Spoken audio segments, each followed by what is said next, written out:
welcome to today's webinar. Today we're going to talk about clover and look at it from the farm perspective. So we're joined Fergal Coughlan, farm manager in Clonakilty, and Lawrence Sexton in Kilbrittain with Treacy out on his farm. Lawrence has a lot of clover incorporated into his farm, so we're going to talk to him shortly. But first we're going to talk to Fergal, because I suppose there's a lot of emphasis in terms of clover from the point of view of the environmental aspects associated with it. But there's also a production benefit from the cow's point of view in terms of monitoring for grazing clover swards. And Fergal is going to give us a rundown on some of that. So I'll hand over to Fergal to give us a rundown on the production side of things. And Fergal has to go at 11 o'clock. So if you have any questions that you want to put to him, send them in to me on the Q&A as we go along so that I can put them to him before he has to leave us at the end. Okay, so thanks Fergal. Super.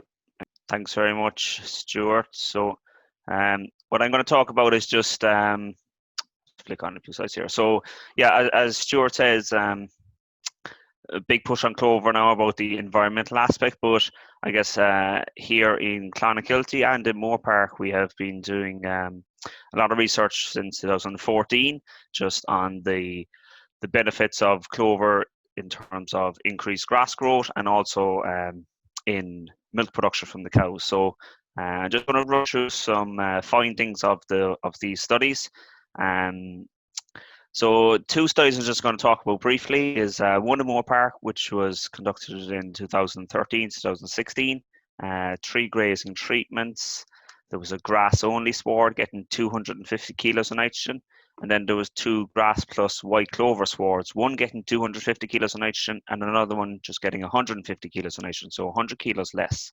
The stock weight was 2.75 cows per hectare, and it was a spring calving herd, mean calving date somewhere around the 10th to 12th of February. And then here in Clonakilty from 2014 to 2017, we had 2 grazing treatments. So we had a grass-only sward and a grass plus white clover sward. Both of these treatments were getting 250 kilos of nitrogen and the same stocking rate in Moore Park, 2.75 cows per hectare. So we wanted to see is one, adding clover into the sward, is that going to have any impact on grass growth, and also what is the milk production going to be like? And second one in Moore Park, what's going to happen when we reduce the nitrogen by 100 kilos of N per hectare? So I suppose the key thing with clover is so having the right level of clover in your sward is vital to achieve the increased grass growth rates and also the extra milk production I'm going to talk about. So the target that we're setting is somewhere around 25 to 30% clover in your sward on average.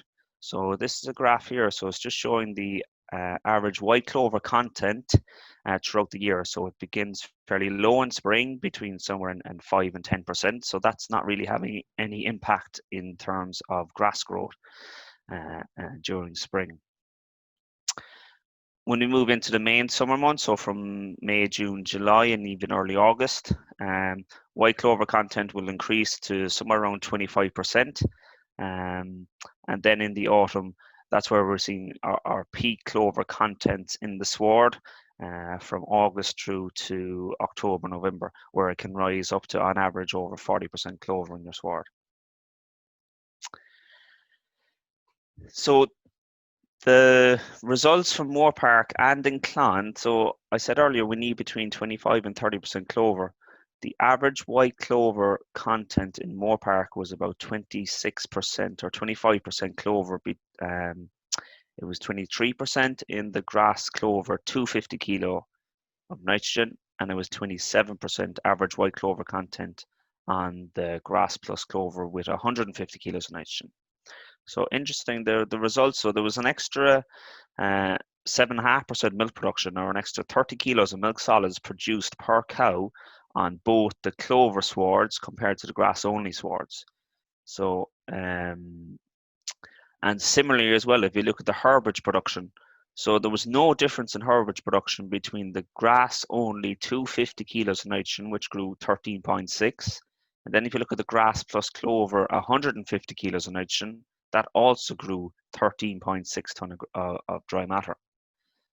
But the added bonus there was, okay, so when we reduced the nitrogen, and we still grew the same amount of grass. But the other side of it is, in terms of milk production, there was an extra 30 kilos of milk solids produced per cow. Similarly, when we moved to Clonakilty, we saw an 11% increase in milk production, and also we saw a just under 8% increase in herbage production. So there was an extra 1.2 ton of grass grown in Clonakilty. So the grass plus clover swards with 250 kilos of nitrogen grew just under 17 ton of dry matter over that 4-year period. But again, the crucial point I said was the average white clover content was at 24%. So I'm just going to focus on the Clonakilty farm from here on. So the extra 1.2 ton of grass that was grown, where did that come from? So you can see the daily grass growth rate per day in February right through to, you could say, the middle of April was the exact same. So the green line is the grass clover sward, and then the orange line is the grass only sward. So there's no difference in terms of daily grass growth rate per day through till about mid-April. So from there on, so from mid-April right through till probably the end of September, we were seeing an extra 8 kilos of dry matter per day grown in our grass plus clover swards compared to our grass only sward. So the 8 kilos per day over that period meant that's where our extra 1.2 ton of grass was grown. Also, if you remember back to the previous slide where I said the clover content increases to about 20% in from early May, June, and July.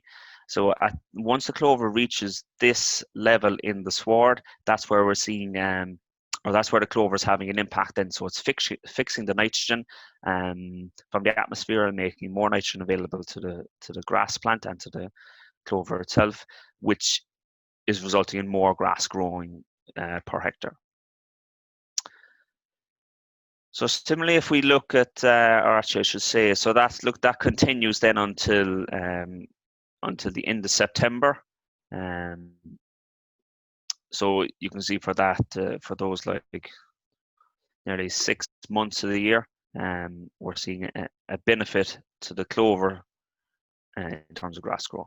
So Fergal, is that probably driven in Clan by the soil temperatures maybe being slightly higher than Moorpark potentially? And is that why there's a difference in terms of the Clan soil versus the Moorpark soil? So in terms of grass growth, is it saying? Yeah, the extra Stuart. tonnage, yeah.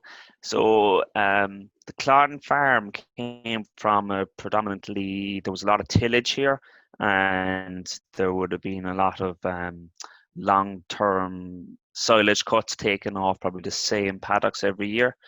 So the soil fertility wasn't super in the Clon farm in 2013 and right through till nearly 2017. It's corrected now. So the grass was probably restricted a bit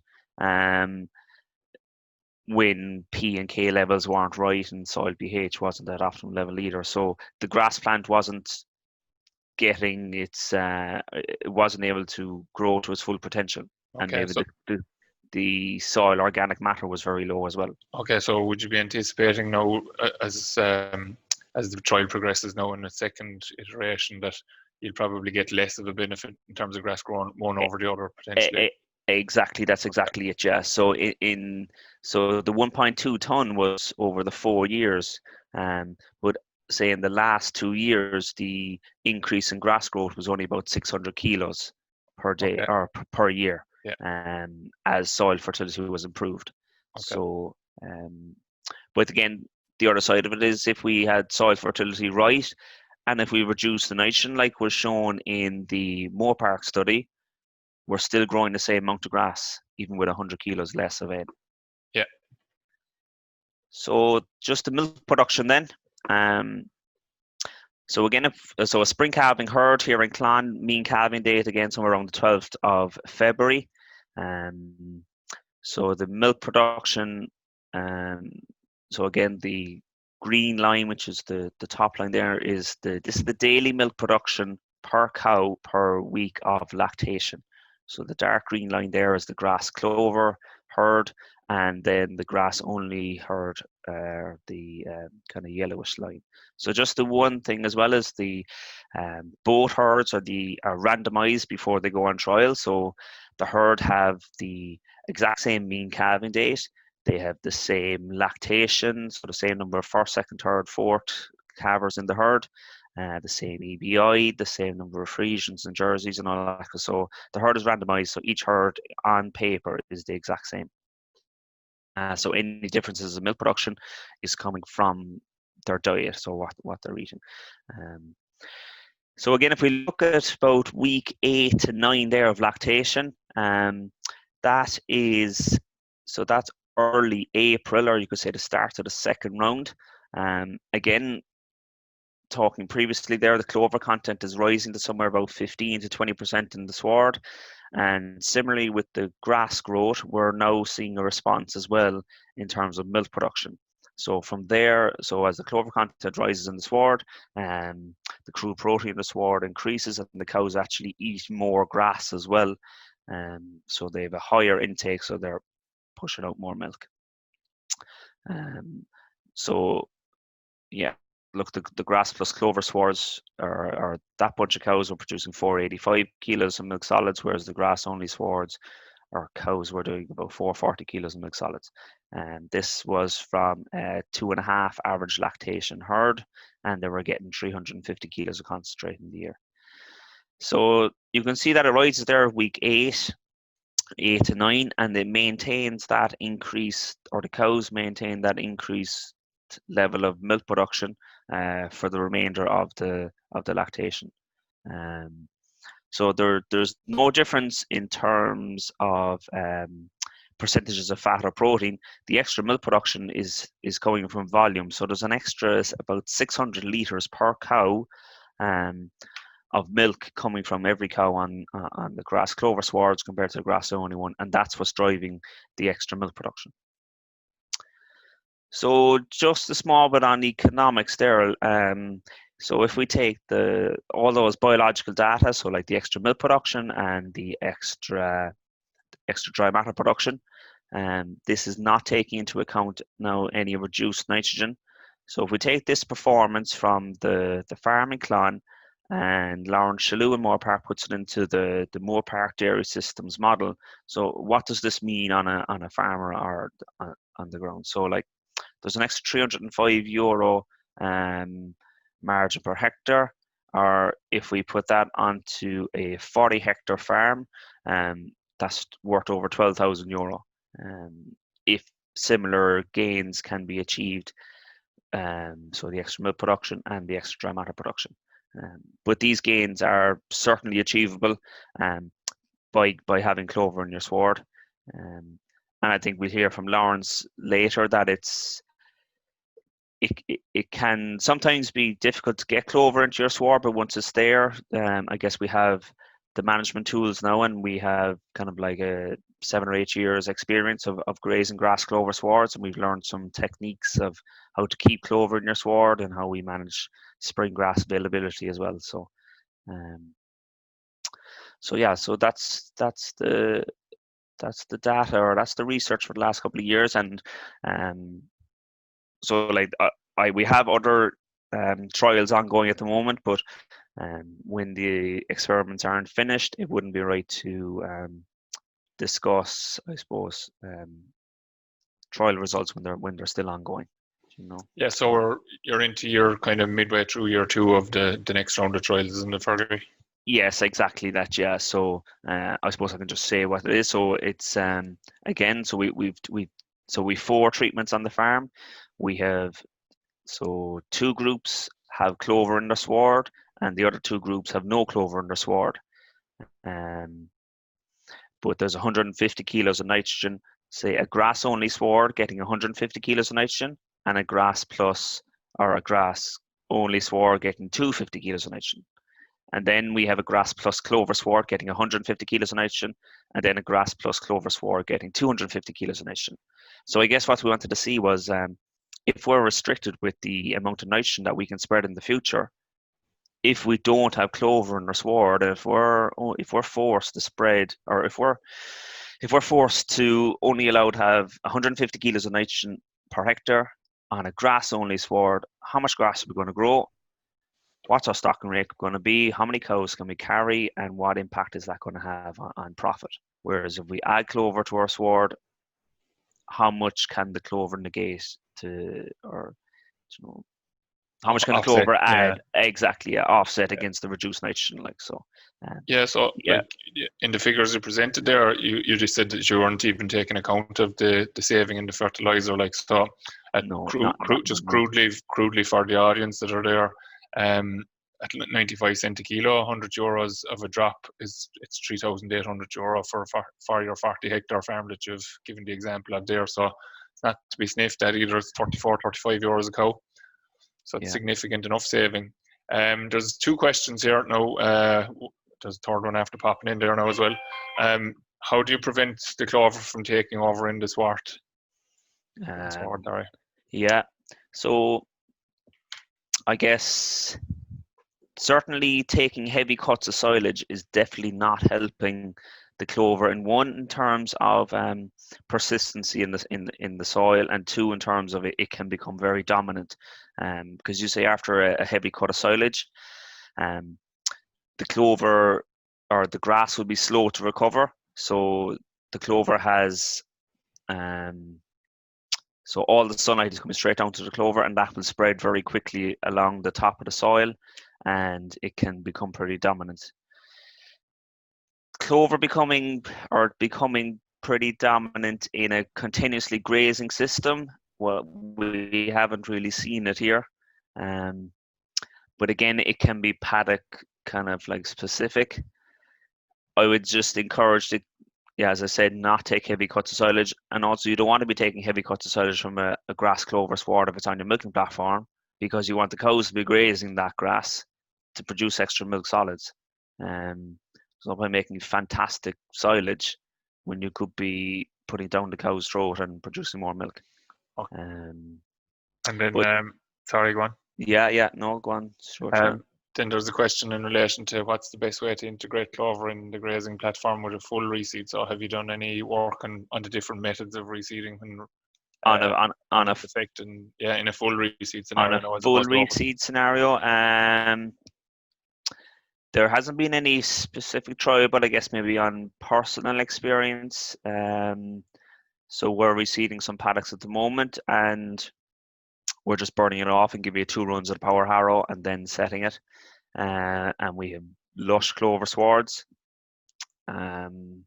We're ploughing a paddock tomorrow because there's dung being spread in it. So I can't see any difference, to be honest, in terms of power harrowing it, or a one-pass system, or a full plough and till.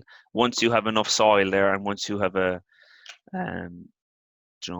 definitely rolling it after is really important. Yeah, and you don't want the seed to be put down too deep either. No, in particular than that. No, exactly. Yeah. When it's such a small seed, it needs light. Yeah. So again, I suppose the question that we'll be putting to Lawrence as well about weed control, and in particular now we've a question around ragwort, because they said Eugene Lawler is in South Kildare and he's gone through 2 years of drought in the last 3 years. What's the impact in terms of the drought on the clover side of things? Have you seen an impact in especially, we'll say 18 would have been a good experience of it? So I think I'm right. So grass, I think I'm right here, Stuart. Will grass stop growing at a soil temperature of somewhere around 20 degrees? Is that right? Or it'll start to... Well, yeah, I suppose it's the soil moisture is kicking in at that soil stage. Moisture there. Okay, so in when we were in the drought here in 2018, the grass clover swards kept growing, because even on kind of like high parts of the farm there where the soil moisture was very, very, very low, you could pick out our grass only swards compared to our grass clover ones where they were lush green. The clover seemed to thrive in the heat, and it wasn't really affected by any lack of moisture. So I suppose it was contributing nitrogen under the ground as well, of course. Yes, exactly. Yeah. The other question there was on weed control. Yeah. So yeah, with the changes in the law there with the MPCA, isn't it, the Yeah, the the active ingredient. Ligamex. Yeah. Yeah, so with that being taken off the market, but I think there's new products hopefully becoming available.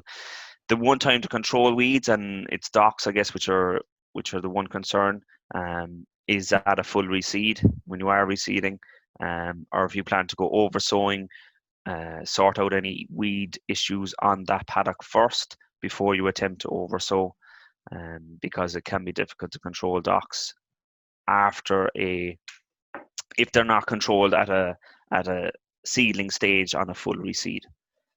Yeah. So we'll say when you're going down the route of oversowing now to top up your clover levels, you identify your paddock that's obviously your clover level is diminished to a certain extent that you're not happy with it. Correct. So Yeah. Would you hit that then with one of the good herbicides in order to? We wouldn't know, to be honest. No. No, because like if a paddock reaches about 10% clover in the sward, then we're starting to oversow it. Okay. But if I go to spray off you're actually any few weeds, I'm going to kill that 10% there already. Like so. Yeah. And the other implication, of course, is that with a lot of those sprays that aren't clover friendly, you've kind of a 2 to 3 month possibly cut residue off effect. Yeah. Yes, exactly that. Yeah. Yeah. Yeah. So a question that you may or may not know the answer to now is there's no research done on clover and ballyhaze as yet. No, the one thing that I would say is that there's a lot of research done in Solihull, which is a heavy farm. Yes, yeah. But I suppose the question is probably in terms of how is clover going to work in maybe the heavier soils. Is there any plan that you're aware of, maybe that I'm not aware of? So I know part of Lawrence's study there was clover oversown, or Lawrence Sexton's there. When there was a trial there was 9 farms oversown with clover across the country on different soil types, and some wet farms and some were dry farms. So again, as I said, the success of the clover was hit and miss, to be honest, on those farms. I think the real challenge is probably with maybe overwinter growth and maybe lack of light to the base of the sward, and retaining the clover could be a challenge potentially. And I guess poaching in the spring on a heavier soil, because if you're going to damage the stolons or the root, you're going to kill the clover, or it's not going to be able to develop its tap roots and re-establish. So just on we can talk about spring growth if you want to, or so. Yeah, but you've had no issue with ragwort because Eugene Lawler's. Oh, ragwort, yeah. I spent the day yesterday picking it, and we've another. Yeah, that's the job for this week now with reseeding and picking ragwort. So, yeah, we have it down here as well. Okay. So yeah. Enjoys it. That's it. Sure. Yeah. That's it. Yeah. Sure. Go ahead there. So I guess on the graph I showed earlier, there was about spring grass growth, which is this one here. So you can see from February through to the middle of April, there is no difference in grass growth. So there's about an average of 32 kilos grown per day for the first round. There is a difference in overwinter growth though, and especially on a heavier soil type now, this is where the challenge could potentially arise. So the overwinter growth in 2014, 15 and 16 was only about 2 kilos per day over the winter. Compared to that to our grass only sward where the growth was about 6. So there was an extra 400 kilos of grass grown over the winter period in our grass only swards. So let's say if we closed at a cover of 650, then we were opening at close to 1,000 on the grass only sward. So we were on target in terms of opening farm cover. Whereas similar, if we closed, let's say on the 1st of say mid-November, the 1st of December, if we close at a cover of 700 on our grass plus clover swards, we were only opening at about 850, just under 900. So we were slightly under our target average farm cover for this herd. So that's where the challenge can potentially arise. But when we looked into it a bit further, we actually found that there was a difference between the overwinter growth depending on the clover content of the paddock. So the paddocks that had the most clover, and if they were closed late in, so if we closed the paddock that had a heavy cover, so a cover over 800-900, and had a high clover content, that actually lost dry matter over the winter period. Whereas if we closed the paddocks that had the least amount of clover, so if we closed them first, they would then carry our heavy covers through the winter, and that would be our feed available then in February and March for our cows. So how we combat you could say the clover dying back in the winter period is the paddocks that have the most clover, we graze them last. So it'd be kind of use it or lose it kind of a situation. We graze all our clover off, or the clover dominant paddocks, we graze them all off in November, and then we'll be grazing them again in March. So we're not losing any cover over the winter period, and that has so practicing those strategies has meant that there's no difference between our overwinter growth between our grass only swards and our grass clover ones, because we've adopted this strategy. Okay, so there's a way of managing around. There's a way of managing as well, yeah, and it took us like 2 or 3 years just to trying to tweak that, and now we have a strategy of closing and then having enough grass available for us in spring. Okay, so Fergal, it's just coming up to 11 o'clock there now, so you're going to have to go. So thanks, thanks very much for joining us. No problem whatsoever. We wish you Thanks all the very best. much. Okay. Thanks. Right, so we'll move over to Mark. So and Anya, who are on farm with Lawrence there. So so you've heard what Fergal has said there now. So we're going to have Lawrence's on farm experience of it, and we can see some nice clover flower in the background there. So I'll hand it over to you, so Mark, to ask Lawrence his thoughts on it. So please, thanks. So look, Lawrence has been involved with the Moore Park trials and that kind of thing, so we just thought it'd be a good farm to come to get a, I suppose, hands-on experience of what it's like in a more commercial situation. So I suppose, Lawrence, just start out, like, why did you move to clover, and what was the attraction of it? I suppose we've always had a bit of clover, and I would have the interest. My main interest is to get nitrogen out in the spring and to shallow that spread of nitrogen for the summer, to take it down maybe to 10 to 15 eventually. We're not quite there yet, our units, and then to come back up again in the autumn for the nitrogen, so that we can push the 2 shoulders wide with grass as much. Don't come into just about the middle of December. So that's my main interest in it.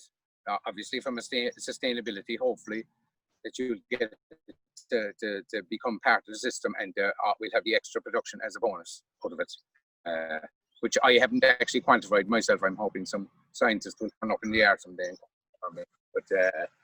But no, I'd be kind of happy with the way things are turning out at the moment anyway.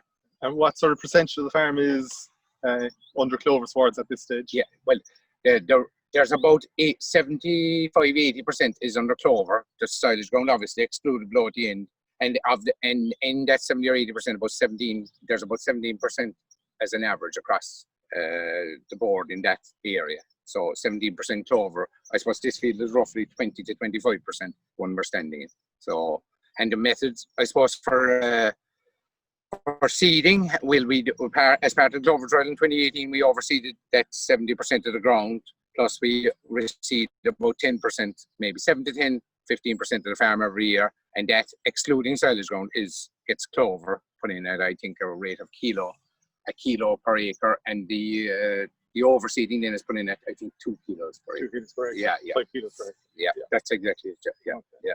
And in terms of the actual technique for the overseeding, what was your machinery method? On the Moore Park trial, we used the Einbach seeder, and it's like a grass harrow with a seeder on top, and it threw out the clover.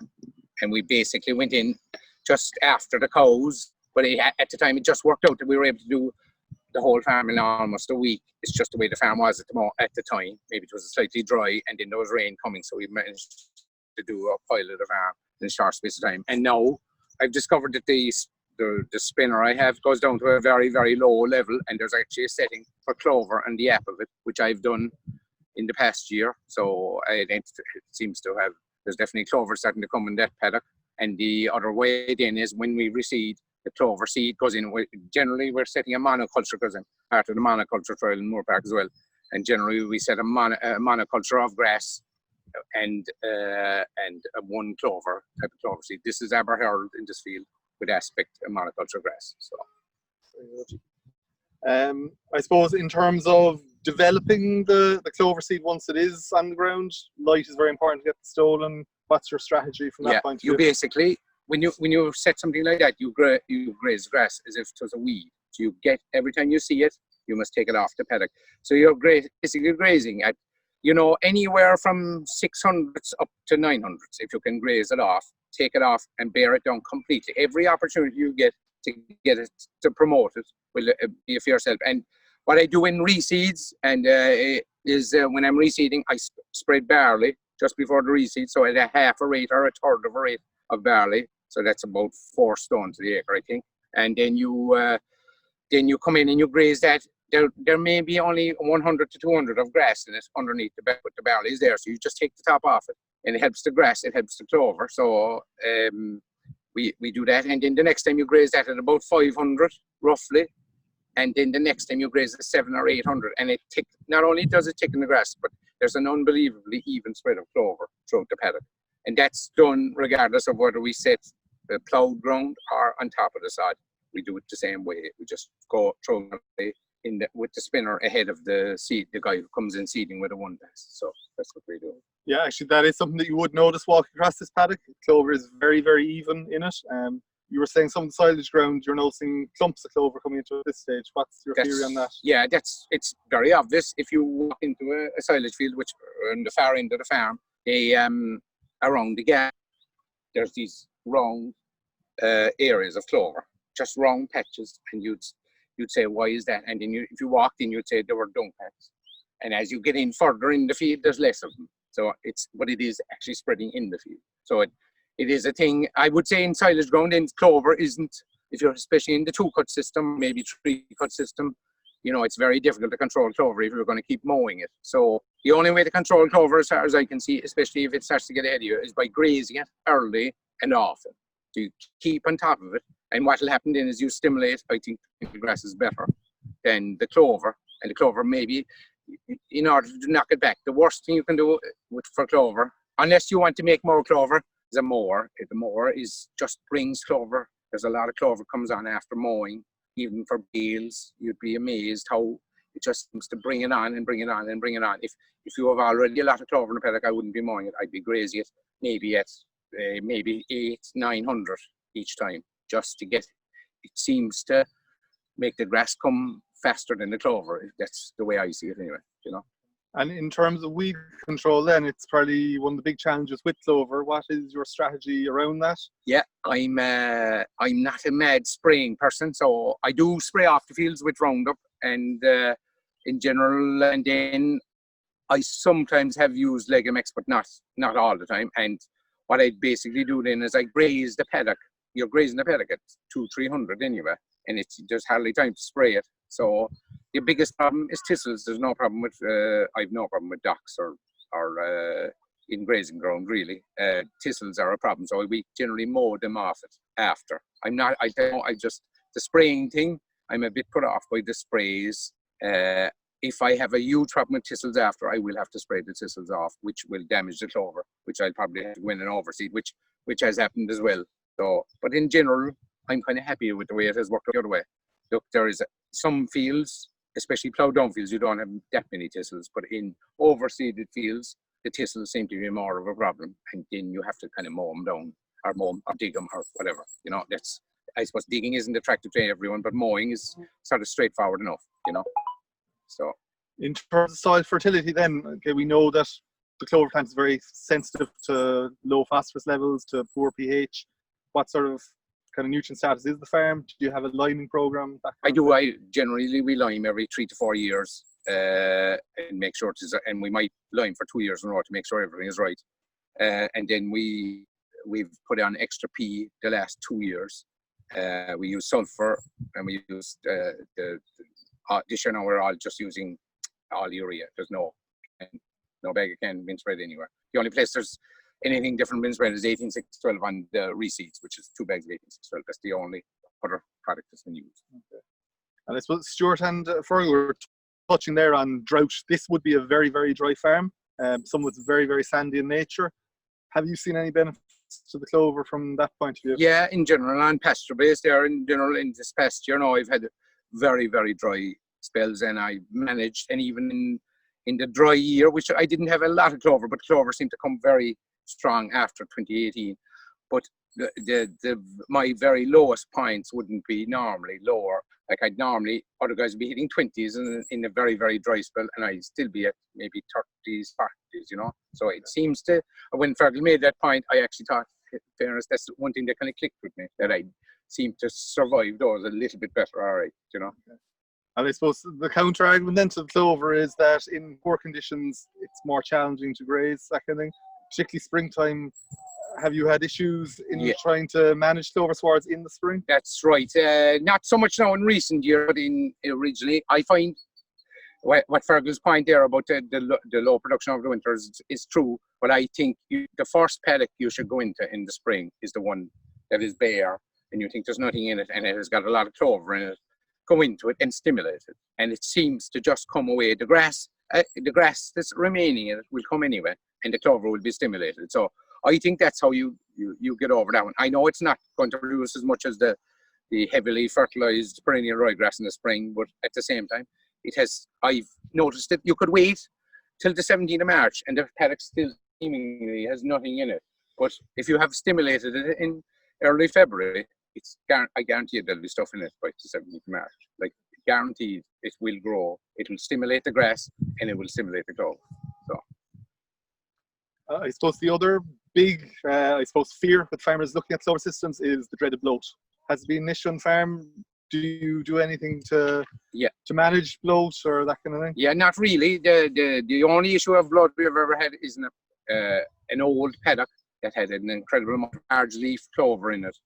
And the cow milking was very slow at the time, and a cow was out very early, and she was out long before the rest of them, and she got bloat. But that's the only one incident we've ever had. And what we do know is basically, if I feel there's a paddock that is heavy in clover, we generally hold the cows out of it until we let them the whole lot in together. So we either put them into a paddock or hold them in the yard and let them all out together into the paddock. We don't put up any strip fences or anything for it. We just do it that way, and that way they go into the paddock and they'll lap up the clover, but they all can't get too much of it in, So that has worked very, very well, to be honest about it. And it's a simple way of doing it rather than complicated by maybe making lads put up wires and stuff, And particularly, and I suppose this is a large herd, so standing a few hundred cows inside in the yard, it's not that practical in a lot of places. Being able to do it in a paddock is that's right.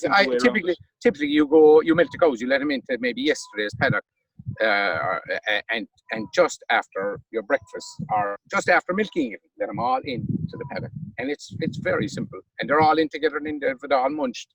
They'll obviously, like we will all see, they'll eat the clover first anyway. So in general, I think that's a very simple way of dealing with it, Would you have to do that often, Lawrence? Given, I suppose, the fact that you oversaw the farm so quickly, you probably have a lot of clover on farm, and so you don't have that issue of going from grass to grass clover to back to grass clover, like. But if you had a year where you had a very high level of growth, now we haven't had it this year, where there's a pile of bales made, and you're mowing a lot of paddocks, we say, and there's a lot of bales and a lot of clover. Maybe you've overstimulated the clover in the paddock. Like I think I've done it once this year in one paddock, just as a precaution. But I've been doing it less and less. There was like that old paddock that I got caught in a few years ago. That's one I used to do it in anytime I was grazing it, if there was a lot of clover in it, But that has since been receded, so there's a lovely even like this now. It's much more even, And then when we were discussing it earlier, you were saying you felt the large leaf clover was also a factor in that bloat case. That's right. You've a number of different cultivars on the farm. Do you notice any difference between them? Yeah, the large leaf is to me the biggest danger for clover, and I'd certainly be saying, lads, stay away from them. don't use them. Use the mediums. The mediums are very good in all the rest of the farm, bar places that are wet and places that are very, very shaded, where you have to use a small leaf cultivar, say like Buddy. Because the medium leaf just doesn't thrive in that heavy or sheltered ground. The small leaf has some bit of a chance of coming. It's not as easy if you're very tree lined. If you have a lot of tree lined paddocks, you know, you are going to have an area that doesn't going to do well in, especially with big, high, huge, big trees. But in open paddocks, especially facing south or facing north, or doesn't matter, the clover will come away once it gets sunshine. You know, there's no problem. Yeah, I suppose just the last thing, I suppose, production benefits. Have you? I haven't actually quantified it. I haven't. I suppose, to be honest, quantified it. I suppose I'm a very low kind of a feeding herd, and we'll probably doing about 400 kilos of milk solids, roughly. So as the clover, I can't really say I've scientifically quantified it, to be honest about it. So that's I would say the benefit. My main goal in this was the nitrogen, that I can go heavy in the spring and heavy in the autumn, and take a big clump of that nitrogen out of the middle of the year. And that's my ultimate goal. And whether we get, and that gives me longer days of grass, and that's my ultimate. And the production benefits are a bonus. That will be my aim anyway. And at this stage, you've probably moved a little below a unit a day. Yeah. How far do you see yourself going? I'd be hoping that I probably won't go to a system where we'll cut out nitrogen, but I would go to a system where you'd be down to maybe 10 each time you go, 10 units. Do you know that? So between an 18 to 21 day rotation, that you could possibly get down to that for a spell in the summer, just like a dip, and back up again for the autumn, preparing for the autumn. That'd be my goal, you know. Which is roughly a half rate, which is kind of the idea that Clonakilty would be running. That's right. And look, because I suppose not as scientific as I should be, there's some of the paddocks are like this one, 20, 21, 25%, and some of the paddocks are 10%. So you should be adjusting your rate for every paddock. And look, we're spreading maybe a good few acres every week, and it's maybe not as easy to just adjust everything, you know. Maybe that's what we should be doing, or not at the moment. We're probably spreading 15 to 20 is what we're spreading this year. Normally I have taken it lower before, but I'll be honest, I have taken it down to the sort of 12 to 15. And but this year there's a bit more drought stress around. I've just been afraid to miss the boat, I suppose, each time. And this is the first year we're using all urea or protected urea, so just maybe a little more overcautious. Yeah. One of the things that was noticed in Clonakilty was over time clover content began to decline in the swords. I don't know, are you even in this trial long enough, or have you noticed that situation? Well, I would have been before any trial. We would have always noticed that does happen. Okay. So I think anything that can be done to negate that, and I've heard of all people even throwing it into the feed trucks in the parlour, and people having a little milk bottle on the back of the quad, and it shakes out a seed. So, like, I mean, I think what Clon and Moorpark need to do is define what we need to do in that, and we do it. Maybe it is a slightly like a thing you continuously go to a little bit. Keep it topped up. I'd say that probably is the way, you know, and that we can all go with that then, you know. That's a key element to this trial. Lawrence, I suppose just in terms of the shoulders of the year as well, like, would you see yourself being able to cut back a bit on the nitrogen at that stage, or do you think you have to keep it up? Well, I suppose predominantly at the back end of the year, because Clover is a second half player, as John Maher describes it. I suppose in the long run we might do that, but I suppose it's to keep the cows out those as long as, get them out early and keep them out as long as possible, so they're spending the least amount of time in the yard for the winter is the aim. So whether it's take it out in the middle of the year, the nitrogen, or at the moment, that would be my aim. And maybe in the long run, we can save in the second half of the year. But I wouldn't be so worried about it yet. I think taking it out in the middle when the sun is shining and the clover has a great chance of coming up because of the leaf is the time of the year. Possibly in as far as into, maybe we could step that last spread a bit later. I'm just throwing out ideas. I'm not saying it's the correct procedure, but I'm just saying maybe in order to keep that grass in the system right into the 1st of December, really, you know. That's my And is it a challenge? We'll say the way you described it there. Now you're grazing at quite low covers to try and establish the clover. Was that just in the year of establishment, and has it kind of gone back to normal grassland management scenario then, or is it an ongoing jump in as quick as you can kind of scenario? Sometimes you do that way at the start when you're trying to establish it. You graze, you keep it down tight. You never let it grow more than 900, to be honest. And once you see the clover coming, you're grand. It'll come away. And then when you've perhaps mowed a paddock too much for bales, you need to be grazing that at 900 at most. Actually, what it does is stimulate the grass to almost take over from the clover again. It just seems to. It's the one thing that I see controls the clover when it gets that bit on top, is that grazing a bit earlier seems to help it. You know, I think that's a big thing. That they're the only two times. If you were concerned about a paddock, and you wanted it, you'd probably go in and overseed it with the spinner now, and you'd graze that tight a few times after. Like if I was going out with clover now to overseed something, if there was heavy rain coming, that's when I'd go just before the heavy rain. Throw your clover in. You'd have a great chance in it to make contact and graze it tight in for 2 to 3 grazings after. You know, so that's grazing it at 700 to 900. I'll be straight about it. That's when I'd be going in. You know, so. And in terms of grazing it, we'll say Fergal was saying there earlier to me that he's looking at maybe putting in a bit of clover now again because it's been too dry all along to actually try to establish some. Are you going to do a bit more this year? I'd be hoping to. I'd have to go through the fields, like a lot of the fields. I suppose if I'm 1 or 2 years away from reseeding them, I probably won't. But then, if there's fields that need to be done, I will. After seeing what the effects of the one field I've done with my own spreader, I think I'll do a bit more of it. All right, yeah. I just use ordinary clover seed because it seems to work. There's no need for pellets and stuff or anything. It seems to work fine inside it. So we'll try that anyway. So. Okay, so by the sounds of what the answer you gave to Mark there in relation to the liming thing, lime has been high on your agenda for a long number of years. So maybe you won't be able to answer this question, but can you see an effect of when the pH drops off in ground and the clover levels in the fields? Maybe, as I said, maybe you mightn't be able to see it. But you'd see it in annual tonnage if your lime isn't right. Your tonnages aren't great. I suppose you'd probably see it after fertilizer, and you know what paddocks that are taking that step behind.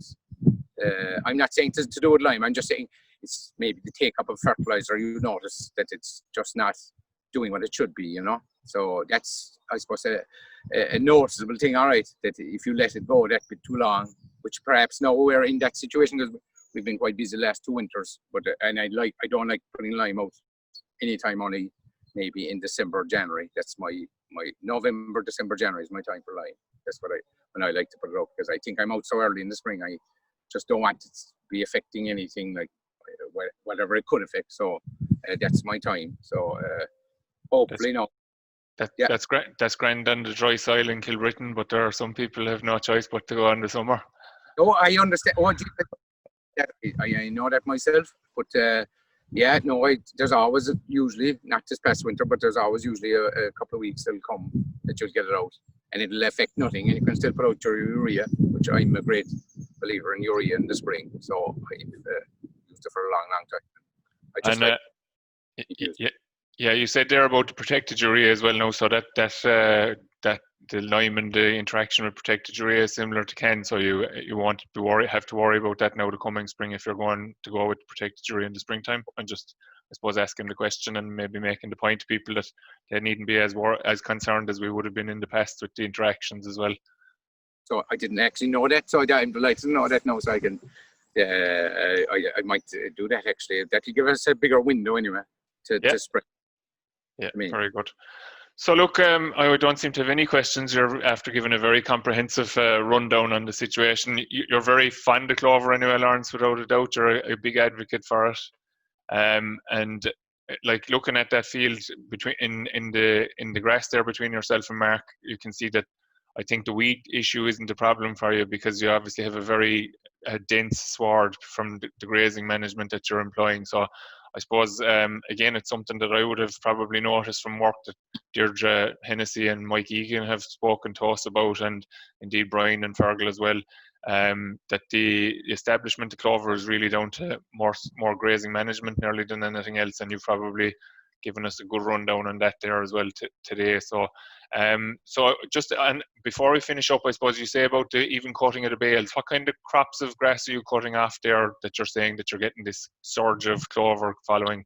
Are you only talking about just correcting grass levels, or are you talking about ground out for a while? The 2000s. Yeah, okay. 2000s and above, 2,000 kilos of dry matter per hectare and above, I'd say you're, whatever it seems to do when it's like that, it must be like a flashlight going off for the clover. It just seems to surge after it. And whatever, if you get in after that and within the aftergrass and graze it down tight, it just seems to help the grass more than it helps the clover. So that's when I'd say over 2,000. I'd say even if you're not pre-mowing, even it doesn't seem to cause as much of a problem as if you're pre-mowing only at maybe 12, 13, 14, 1,500 because you have maybe a lot of dung pets.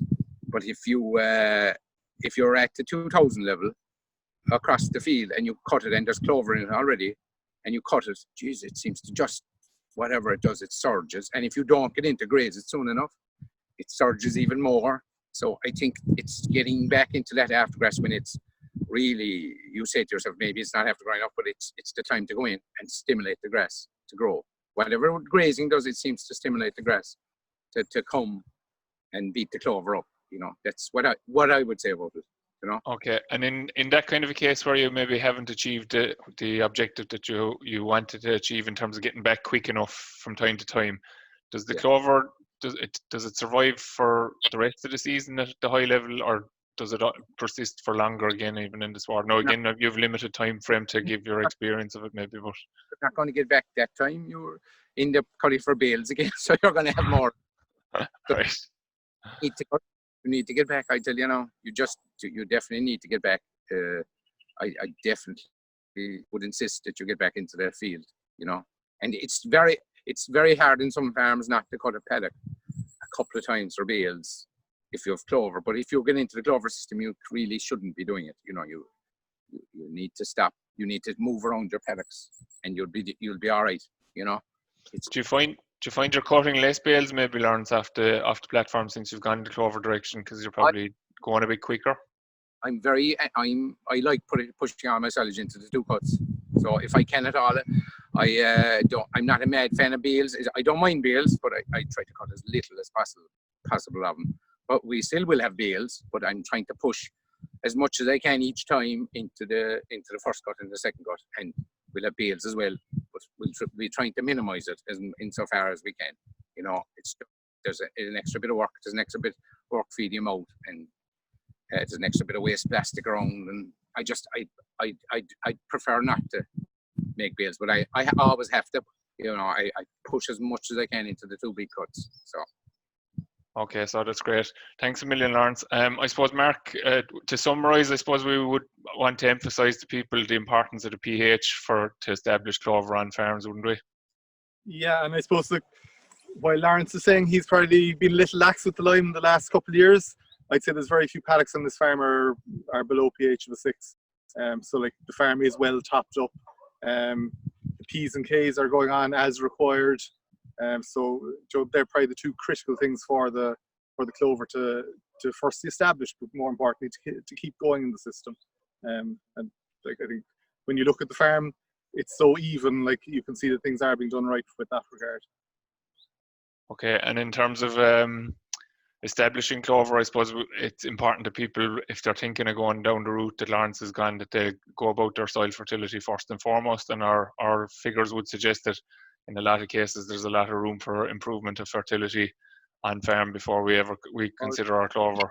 Definitely, like if you're looking at establishing clover, go in, fix your pH, your P's and K's first. If there's weed issues in the paddock, get that sorted, and then look at the clover.